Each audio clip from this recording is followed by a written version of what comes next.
Welcome to the Catalyst Sale Podcast with Mike and Mike. Sales is a thinking process. This podcast will help you learn about what works in sales, how to hone your skills, and increase your success. I'm your host, Jody Mayberry, and of course I am here with Mike Connor and Mike Simmons. We're going to continue our discussion about the Catalyst sale process. In previous episodes, we've talked about validation and qualification. The next steps in the process are fit and feasibility. So these are together in one episode. So Mike and Mike, how do these two relate so close together that we're putting them in one single episode? Well, Jody, I think we're trying to save time and money on these podcasts. I think that if we can get to the point faster, then people appreciate that. But seriously, though, I think one of the reasons we're combining it is because these two steps tend to, in some cases, move very quickly. And I think sometimes people are able to accomplish both of these milestones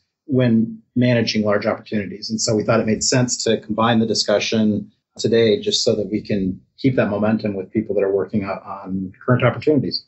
Many times what ends up happening is sales reps jump ahead and they go directly to feasibility without confirming with their customer appropriate fit. There are many times that you'll get into this fit stage and realize maybe I didn't properly qualify the customer completely. Maybe there was something that I missed during those discovery discussions. So as we get into this discussion around fit and feasibility, this is really the if then. If we're able to do this, then does it make sense for us to move forward with an agreement? Yeah, and these are also two steps that people tend to skip a little bit in the excitement of, hey, we're getting closer to do a proposal. And I think when we were talking about validation and qualification, I know we mentioned the fact that a lot of times we don't fully qualify opportunity and we just go off and start writing quotes and proposals and things like that. And I think when you have that kind of momentum where you think you're in a good spot, it's easy to skip the fit stage and the feasibility test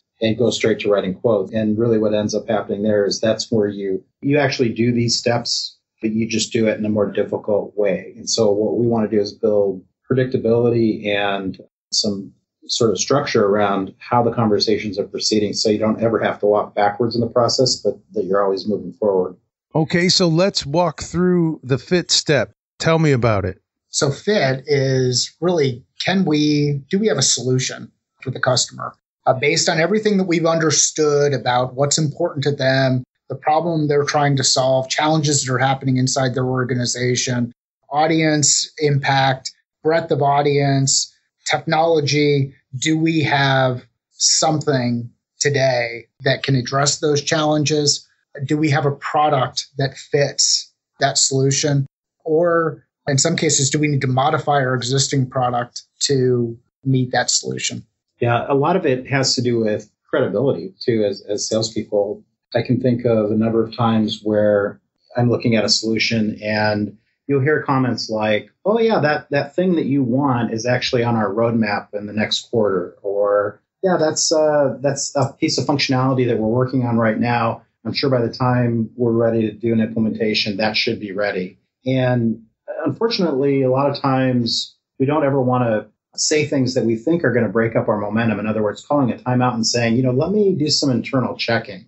And really, that's one of the things about this fit step is that it's the one step in the whole sales process that's really not customer focused as much as it is internally focused. And what I mean by that is that people inside of your organization are working every day to deliver whatever it is that you're selling.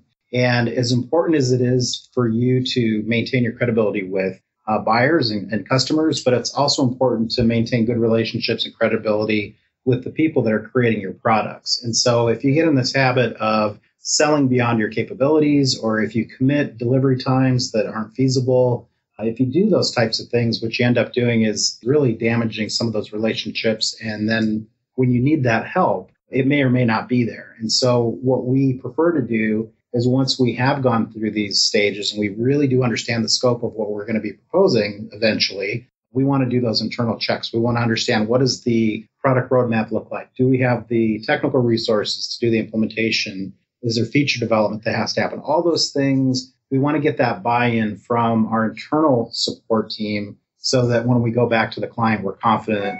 And then there's ownership from everybody. I think as salespeople, if we overcommit and do things that our support teams haven't committed to, you're sort of on your own. But if you can get that buy-in from your team along the way in the process, you'll find that they really appreciate the fact that you're trying to respect their workload and their prioritization as well. I know we're both fans of the show Silicon Valley, and I think they really nailed it in their first episode this past season, which was season 3, when right before the opening credits, the comment was the sales rep promised. And in that scenario, what the sales rep had promised was that they were going to put an engineer on the floor in between a bunch of server racks. And this is where I demonstrate my lack of technical aptitude by talking about that giant server rack and someone with more technical scope. I think the technical term is a data center. See, look at that data center. Like a bunch of servers and stuff. It's just ones and zeros and technical stuff. I don't data. Yeah, I mean, it was a really good scene. Actually, that is funny. I'm laughing in my head right now because I remember that scene, and I've kind of been in that situation where to the salesperson, committing to have somebody sitting in that data center 24/7, 365 seemed like a no-brainer. Oh, we'll just stuff a person in there. But then you saw the reaction from the 2 engineers who were going to be the 2 lucky individuals that actually had to do the time sitting behind that little desk, and you could see that immediately they weren't big fans of their sales team. So I think that was, I don't know if Jan the man from wherever she was from or she sold that or what, but we do that. And sometimes it's those little things that we don't really think are important in the scheme of things, but in the end, you could be impacting people that may not be big fans. As we go through this process, we want the customer to be nodding and saying yes and agreeing to things. And too often as a salesperson, you end up wanting to be the person who says yes, rather than asking that question, why, or pushing back and trying to gather more information. And as we go through each of these steps, you'll see there are many times where you take a couple of steps forward and then find you've got to take a couple of steps back. And specifically in this phase, if you're not able to solve the problem and you haven't completely identified all of the challenges that are happening, you may get yourself into a situation where you sell the wrong solution. And then what happens? Now, the example that has been used is, I would hope, a bit of an exaggeration, putting a live person in a data center for 24 hours a day, all week, right? That seems like an exaggeration, but there are probably a lot of small examples of how something's not a fit within the organization. Maybe it's with accounting, maybe it's with other departments. Do you give some examples of what should be considered to determine if this is a fit? So one example would be when I think about, let's use mobile apps as an example, and you're talking to a very, very large client. To you personally, it's a large deal because maybe it's $1 million deal. And this is the one that could put you into President's Club and make you a hero for the year. But in the scheme of things, in a $500 million business, it's really not going to move the needle the way it would move it for you personally. And you find out that there's a very specific feature they'd like to see in the mobile app. And you know that if you could just deliver that one feature, that solves a problem, and you would be well on your way to closing that big deal. And so maybe you commit to that being delivered because you had heard that it was in the product roadmap and eventually it was going to be built. But then you find out after you've sold the deal that when you go back to your engineers, they say that particular feature has some dependencies on other development work that has now been moved into the next calendar year or something like that, where it seems simple on the surface and Mike and I laugh all the time when we talk to developers, and we always make light of the fact, and sometimes they laugh and sometimes they kind of growl at us, but we'll say, we'll figure out what it is the customer needs, and you guys just write the ones and zeros and write the code and make it happen. And if you can do it by next Thursday, that'd be great. But the reality is, in development cycles, there's a lot of complexity, a lot of dependencies, and there's also choices that developers have to make every day. They only have so many resources, and they can only work on so many projects. And if what you've just sold or committed to doesn't fall in line with maybe features or functionality that don't seem as important to you, but have a much bigger impact on the company overall, you've really just done sort of everybody a disservice. Well, that brings us nicely to the next step, feasibility. Let's start with an explanation of feasibility. So this is that second part of that if-then equation. So if we're able to do the things that we described in FIT, is it feasible for the organization that we're working with to implement this inside their organization, to move forward with the contract? to execute the agreement, really to invest in the solution, the product, the capability, what have you, that you're delivering as an organization. So where fit is looking internally, feasibility is essentially close to the same, but it's looking at the customer. Is that right? Yeah, I think that's a great way to sort of create some differences. It's the same thinking. It's a lot of if-thens and making sure that you're on the right track. With feasibility, you're right. You are going back to the client after you've gone through all the work that you've done to get to this point.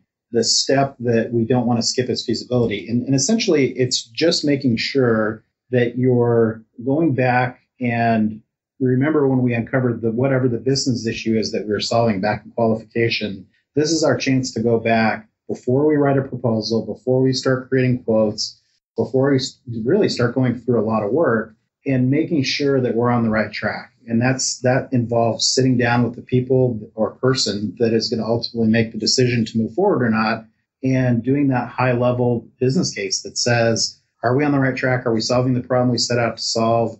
And do you anticipate that we would be able to move forward if we created a proposal? So that's really what it's intended to do is two things. It's to really make sure that the people that are making the decisions all have an opportunity to give you feedback before you put a lot of resources into creating a proposal.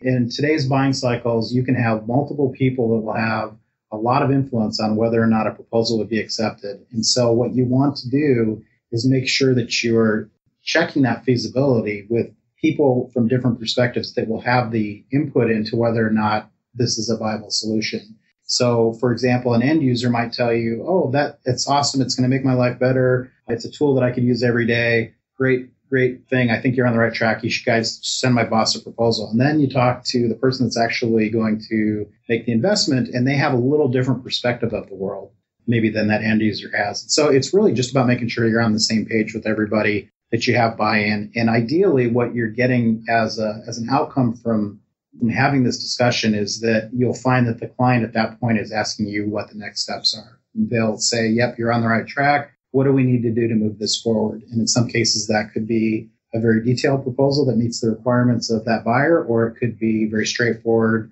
Let's start talking about an agreement. One of the important questions to ask, or one of the questions I like to ask in this stage, after we've had the general discussion about the solution and if it makes sense with the organization, is what have we missed? And many times when you have that conversation, that what have we missed conversation, it creates another opportunity to uncover potential gaps in the solution, potential gaps that may get surfaced after a proposal is moved through the organization.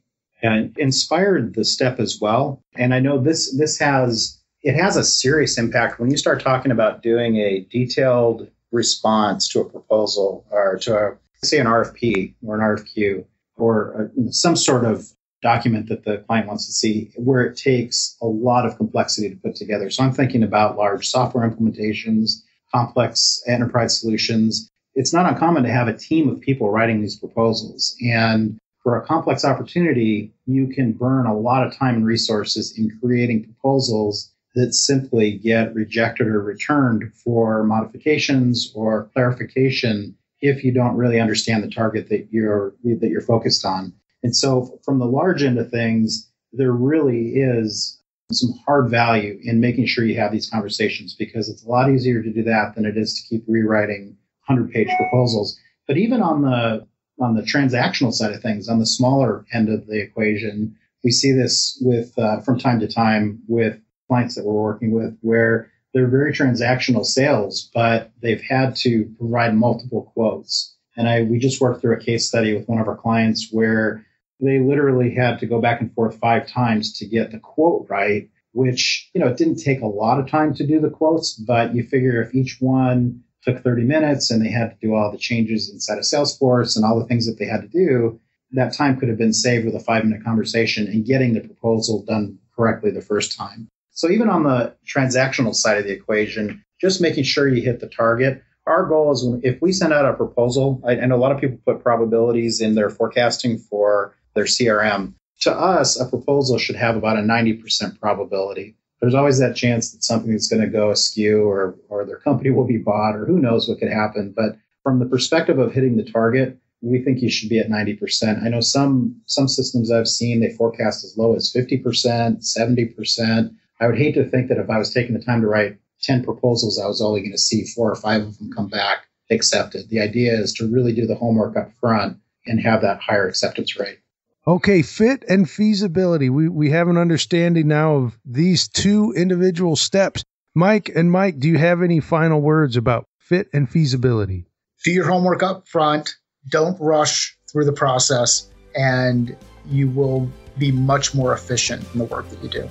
Okay, another great episode, Mike and Mike. Thank you so much, and thank you for listening to Catalyst Sale. You can find us on catalystsale.com or follow us on Twitter @CatalystSale or find us on LinkedIn. Thank you for listening to the Catalyst Sale podcast.